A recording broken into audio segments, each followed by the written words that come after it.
guys, what is up? Welcome to Day Ray with me, your girl Ray Ray. Hey, hi, how's it going? How you doing? I hope you are doing well. I just wanted to jump on here really quick. I put together a really short video. I went through my TikTok and I got some more of my recipes together for you guys. Ones that I've made, my True Blue recipes. Some of them are only going to have music because they were like from 2019, 2020, before you could like talk and get like extended time and stuff like that. And some of them are cut up in parts. There's some dessert recipes, there's dinner recipes. So I hope you guys enjoy my little compilation of part 2 of Ray's TikTok dinners, and what I like to call my little installment, another day, another dinner. Hope you enjoy. It is time for another day, another dinner, and tonight I am making Philly cubed steaks. Let's get to it. Get your cube steak. Add your favorite steak seasoning to both sides of the steaks. Oh yeah. Add a very little bit of teriyaki marinade. I just do one side. Cook on each side for 4 or 5 minutes. While you're waiting for those, cut up some peppers and onions. When you're done cooking your steaks, put them on a greased and lined baking sheet. In the same pan, add your onions, garlic, and peppers. Yummy, yummy. Top your steaks with your veggies. Top with mozzarella cheese, top with Italian seasoning, then put this in the oven with it on broil and cook until cheese is melted and bubbly. There you go, Philly cube steak. What is up, TikTok? Another day in the kitchen because it's not dinner, but it is lunch. I'm making my husband's lunch, and I'm making basic tuna fish. However, I figured I would share because everybody loves my tuna fish and I don't think there's anything special about it, but I decided to make a TikTok anyway. I'm going to use 2 cans of albacore tuna.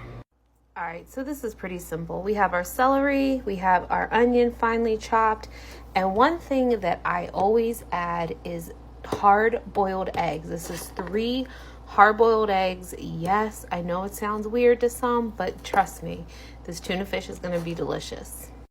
Now we're going to add a splash of spicy brown mustard, mayo must, pickle juice, and black pepper. There you go. That's it. Back in the day, I used to actually add elbow noodles to it too. Tastes delicious. Tonight, I'm making my husband banana bread. Yes, banana bread. He loves banana bread. But with our diets, I'm going to have to improvise and tweak the recipe to make it healthy. Preheat oven to 350. I already greased my loaf pan. I'm going to take 3 bananas and moosh them all up. Next, add in 3 large eggs. A 1/4 cup of sweetener of your choice. 1/4 cup of melted butter, vanilla, cinnamon, 1 teaspoon of baking powder and baking soda. Mix. Now add 3 cups of almond flour. Now mix it up. I'm going to add some chopped nuts. You can add chocolate chips or whatever you want to it at this stage. Now put in the oven and bake for 1 hour or until a toothpick comes out clean. 1 hour later, and I just took it out of the oven. Look at that. Time to serve it up. Delicious. Tonight for dinner, we are having crock pot French onion chicken. I got my chicken breast in there, a package of onion soup mix, and a can of French onion soup, along with a big onion. Over here, I'm making a pear compote because I'm thinking about making a dump cake tonight. A few moments later. Okay, it's actually a few hours later and it's time to finish dinner. You are going to take your French onion chicken and you're going to put it in a casserole dish. Preheat your oven to 350. I'm going to top it with some Swiss cheese. Put it in the oven and bake until cheese is melted. Take your pear compote that you made earlier and you're going to put it in your pan. You're going to need 3/4 cup of almond flour, and I'm hoping I have that much. Add some cinnamon, a 1/4 cup of sugar substitute. Mix it all up. Sprinkle over the top.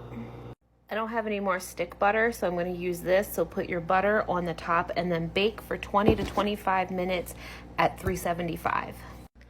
Fresh from the oven. Okay, so I just took the pear dessert out of the oven. I did put it in the broiler for 2 minutes just to get the top really nice and crispy. There is the rest of dinner, the French onion and chicken. Oh my God, it was so delicious. And now a little nibble of dessert.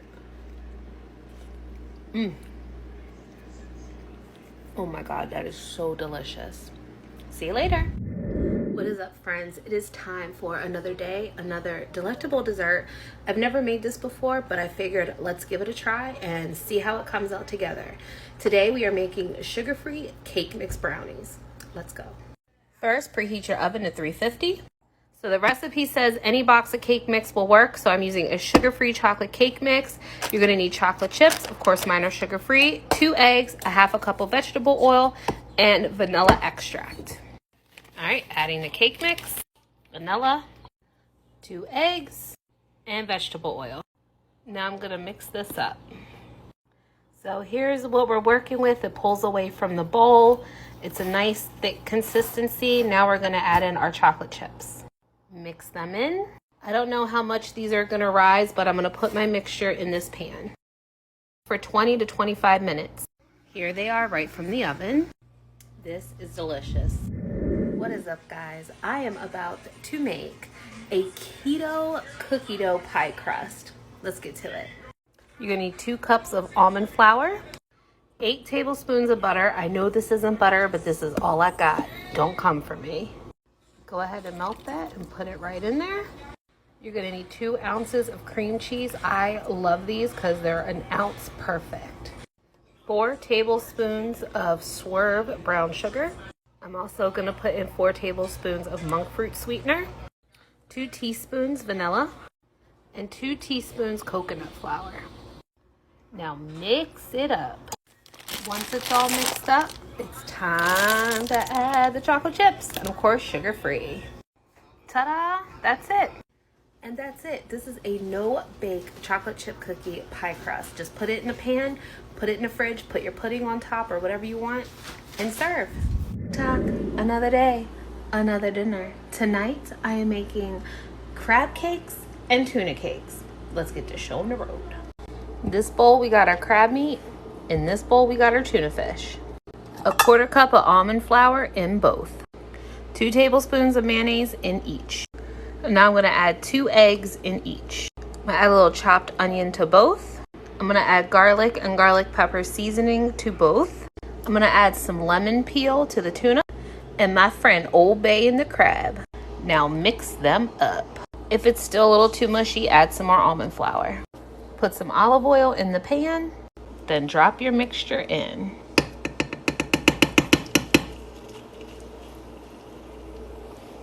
Sizzle, sizzle, fry, fry. Crab cakes, tuna cakes. So delicious. All right, guys, today I'm gonna try a totally new recipe. This is new to me, so let's see how this works out. It is a cake mix cheesecake. We're gonna find out. The recipe calls for 1 box of cake mix. I am using a sugar-free cake mix. You're gonna need 1 cup of heavy whipping cream. You're gonna need 2 blocks of cream cheese and 3 eggs.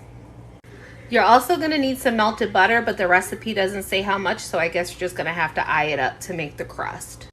All right, you guys split your cake mix. You have to put 12 ounces in one bowl and put 4 ounces of cake mix in the other bowl.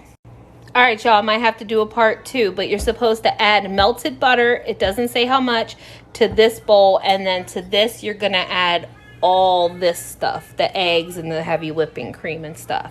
But now we're gonna do our crust first. I just added a stick of melted butter to the 3/4 part, and I mixed it up, and it should be nice and crumbly. You can see the comparison of the bowls. So this has the melted butter in it. It's all nice and crumbly, and then you're gonna want to pour this in your spring form pan and press it down in. I'll show you what it looks like. All right, there we go. The cake mix is all nice and packed down in there. And now on to the next step. Next step, you take your cream cheese, your eggs, your 1 cup heavy whipping cream, and the rest of your dry cake mix, and you're gonna put it in the blender and you're gonna mix it up and then pour the batter into your cake pan. All right, y'all, here's what the batter looks like. I'm gonna turn it off so you can see. That's what the batter is looking like. My oven is preheated to 325 as per the recipe says. And now I'm gonna take my batter and I'm gonna pour it in the cake pan, and then it said to bake it for 35 minutes. So I'll see you in the blink of an eye, but it'll actually be 35 minutes. In the meantime, I am gonna cut up my strawberries and stuff and prep all that for when the cheesecake comes out. All right, well, there she is before she goes in the oven. See you in a few. Okay, super quick check-in. I have actually put the cake in, or the cheesecake in, for an additional 20 minutes because the inside was still raw. So you're gonna have to let it cook a little bit longer. So we're up to 55 minutes. I will let you know at the end result how much longer I had to cook it. So just to let you know. All right, guys, here it is fresh out of the oven after 55 minutes. I got my strawberries cut to put on later. Let this completely cool and I will show you. Here is the layers. I just took the outer ring off of my springform pan. There is the crust, there's the cake. Now, like I said, I did cook it for 20 more minutes. Maybe it was a little too long, I don't know. I've never made this before, but as you can see, the cake did sink down, and I think cheesecakes usually do that anyway. It's been so long since I made an actual cheesecake, but I'm gonna let it cool some more because it's still warm in the middle, but we're gonna try it tonight. All right, guys, it is 10 o'clock at night. It is now dessert time in our house, so let's see how this thing worked out. All right, here is our cheesecake cake, I guess, or cake mix cheesecake. So that is the texture of it. And it is actually very, very delicious. I give it 2 thumbs up, and we have some sugar-free Cool Whip, and we have some fresh cut strawberries to put on top of it. Good to go. There she is.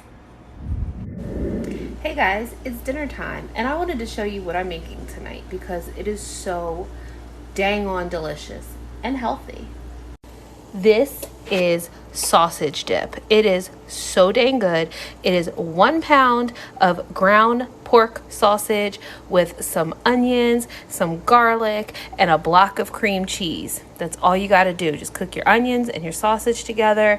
When that's all done, season it up, throw your block of cream cheese in, let it melt. Over here, we have some yellow peppers, and I'm going to take the sausage and stuff it in here, put some shredded cheese on top, and then bake it. And then we're gonna have some asparagus on the side, all nice and seasoned up. Time to top with some shredded cheese. And there you have it, fresh out of the oven, sausage dipped stuffed peppers. Delicious.